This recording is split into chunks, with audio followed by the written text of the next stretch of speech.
All right, folks, welcome back to the Crisis Report Alert for September 4th, 2025. We are brought to you by Augusta Precious Metals. If you're into an IRA in gold and silver, this is an excellent company to trust.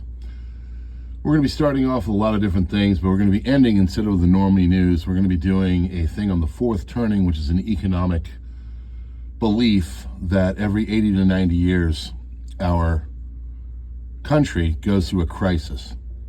And they're saying that 2025 to 2032 is the next onset of that, and we're getting into it. So it's an important read, and I want to take the end of the time to talk to you about that. Let's get started on your Crisis Report Alert for September 4th, 2025. Lisbon train crash has risen to 17 dead, 21 injured. Bus has crashed at Victoria Station in London, multiple people taken to the hospital. Giorgio Armani, legendary Italian designer, has died at age 91. World has lost a giant with his death, according to Donatello Versace. Giorgio Armani, that's a doubler. U.S. Health Secretary RFK says firing a top scientist was absolutely necessary. District of Columbia has sued to stop Trump's deployment of the National Guard in Washington.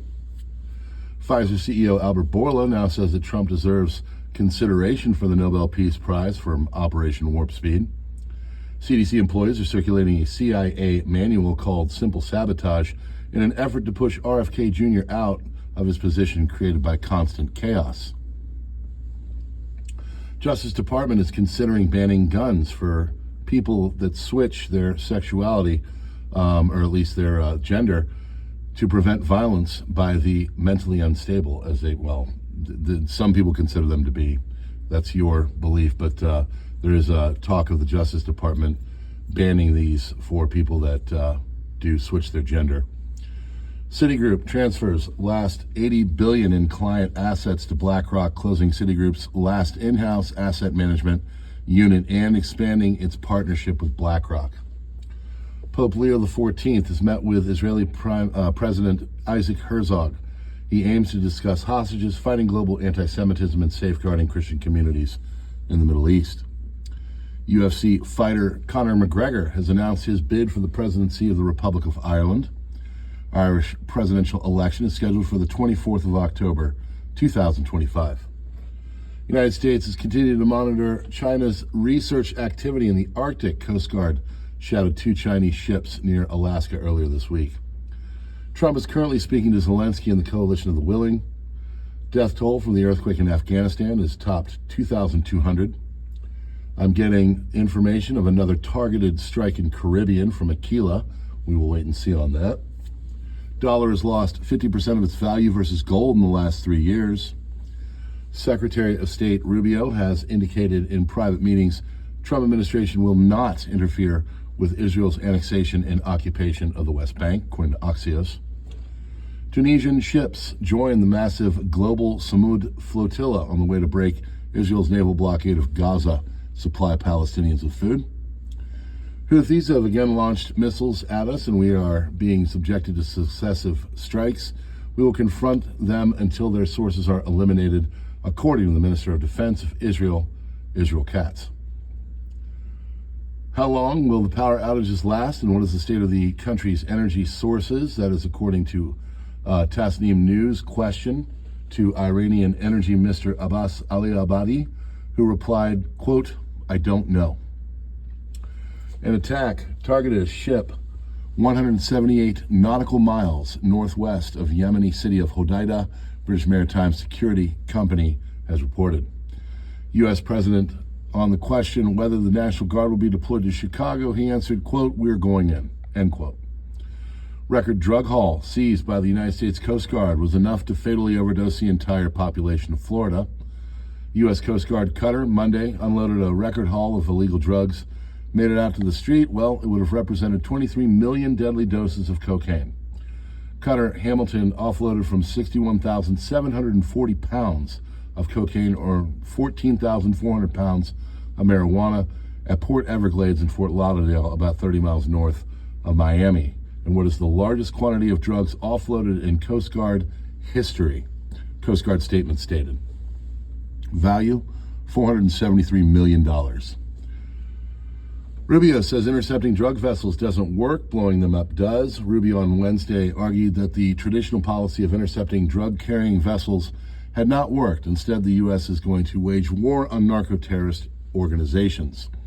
The United States has long, for many, many years, established intelligence that allow us to interdict and stop drug boats. We did that, and it doesn't work, Rubio said at a press conference in Mexico City. Prices in fast food restaurant chains have grown between 54 to 100% in the last 5 years, but the U.S. official inflation is still under 3%. UK is arresting on average 30 citizens a day for offensive speech online, and that accounts for 12,000 people a year. Now, the fourth turning in America's hemispheric play. Fourth turning lens suggests every 80 to 90 years, U.S. reaches a crisis climax where the old institutional and monetary order can no longer hold. Civil War, Depression, World War II, Cold War, Bretton Woods, each reset emerged out of turmoil, redefining the structure of power. By that clock, we're in the late stages of another cycle.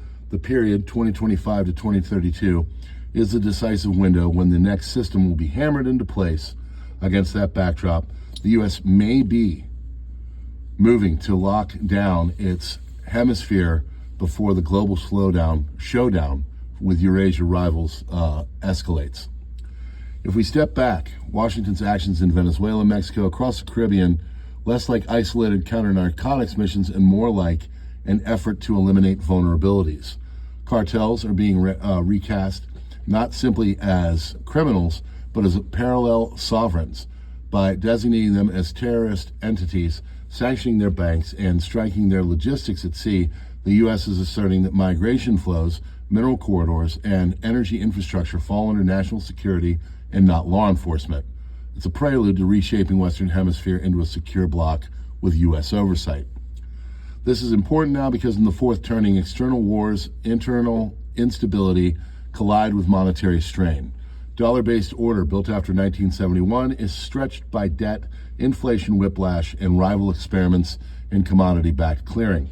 U.S. can only preserve leverage if it is unchallenged depth at home. Guyana's oil, Mexico's supply chains, Brazil's minerals, Venezuela's reserves. These aren't regional matters anymore. They are pillars of the global system. If China, Russia, or Iran can exploit instability of the Americas, they can weaken Washington at its core.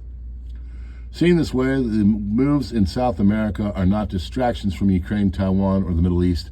They are prerequisites.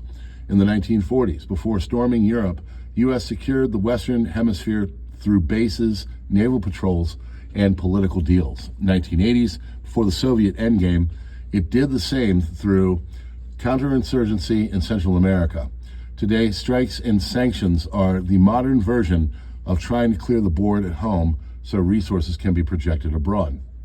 The risks of the U.S. running out of time, fourth turnings, force resolution, if cartel power is not brought to heel, migration crises, illicit mineral flows, and energy disruptions could destabilize the U.S. politically just as global confrontation peaks. That would embolden adversaries to push harder, believing Washington is overstretched. But if the U.S. succeeds in forcing cartel concessions and bringing Latin America into closer alignment, it would emerge with secure depth, resource flows locked down, and financial dominance intact, far better positioned to face China, Russia, and Iran. In this hypothetical, what looks like drug enforcement is really a structural play to tighten control of the hemisphere, convert shadow powers into constrained actors, secure energy, minerals, and other such before the crisis climax. Cold bifurcation of the world economy, negotiated reset, ensures that next monetary and strategic order is written by the U.S. Send us your thoughts. Friends, we're brought to you by Augusta Precious Metals. There are other links in the description. Join us on Substack. God bless you all, and we will see you on the next one.